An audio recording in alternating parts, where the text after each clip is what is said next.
You've heard both the sides, now, what are your expectations as a consumer? Everyone talks about safety being paramount, but here we are paying so much money for a ride, and at the end, especially those 7 people, they've lost their life.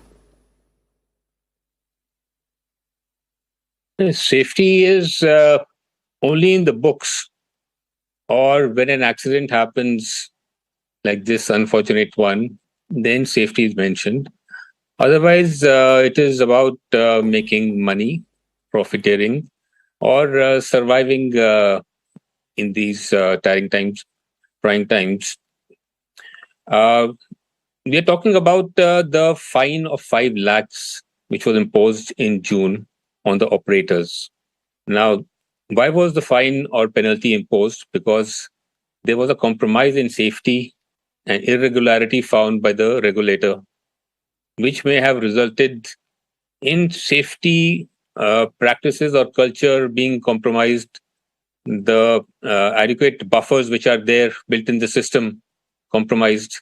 Ultimately, it is about the safety of passengers, the crew, the equipment, and environment that regulations are made. Now, every human being cannot be perfect. They make errors, but those errors should not be deliberate. The organizations, they should err on the side of safety, not take undue risks or push the crew into taking undue risks, directly or indirectly. So that is the culture which should prevail in the organization. Similarly, from the regulator's perspective, they have to go to the root cause of the accident to ensure that it doesn't happen again.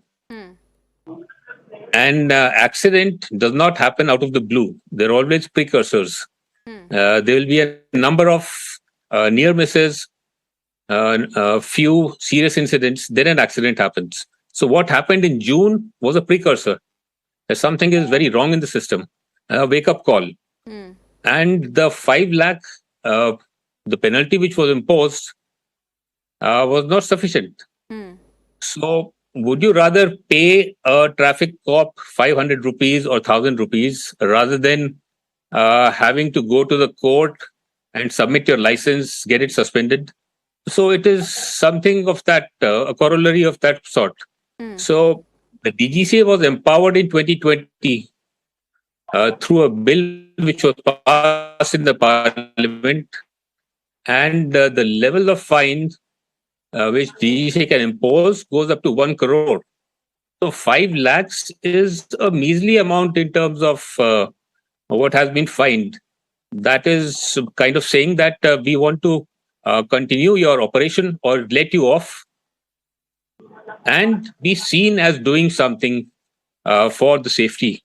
So that is not in the true spirit of safety. So 5 lakh amount is not a deterrent, which a penalty is supposed to be. Not a deterrent for the organization to take it seriously and for others to take a lesson from it. So they paid 5 lakhs. It is written in one of the accident reports after a small trainer aircraft crashed in Telangana. So the accident investigator wrote in the report that the DGCA conducted an audit post that accident because the flying school was closed.